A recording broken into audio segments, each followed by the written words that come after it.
I just want to All know right. what the history is behind your soundproof booth. I heard comments on the air over the years about it being so they can't hear each other, and other times I hear how it's to keep people away from her when you have whack packers in. What's the real history? Love to hear it. Okay. That's to go back to the very, very beginning of us working together. We worked in a station called DC 101 in Washington, DC, and I was originally envisioned as just a news person. And in every other setup in the world, the news person has a separate setup so that they can just come in, do whatever they need to do. They don't interrupt the person on the air, and then they can do their bit and then leave without interrupting the person on the air.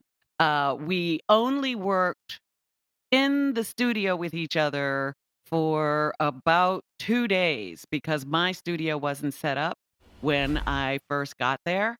I sat in the studio with Howard, and as soon as I walked into the room, he started talking to me. And I thought, he's not supposed to be talking to me. I'm not supposed to be here. And then he kept questioning me and asking me things. And I was like, I have to say something. So I started talking back to him, and he loved it.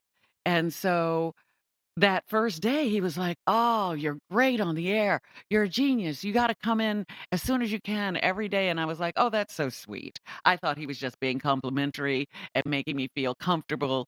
And so I didn't do it for a long while, and especially not after I got my own studio and could flip on that mic when I wanted to and not when he wanted me to. And he kept begging and begging and begging, "Please talk to me. Please talk to me."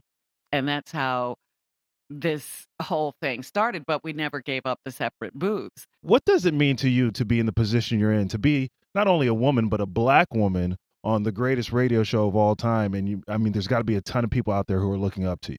It's very odd because I never thought of any of that when we started.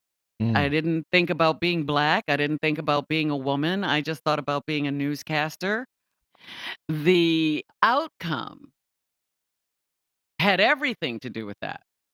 One of the things that our first program director said with Robin being on the show, the one thing that happens is if in the morning somebody's tuning around the dial and they hear a woman's voice, they know they're on the Howard Stern show because there were Mm. no other women in Washington, D.C. on morning shows. And so it was special right from the very beginning because of that. And then later in my life, I would hear from young women, "You were the one that inspired me to go into radio," or "You were, something special to me," or, "It made a difference that you were on the air."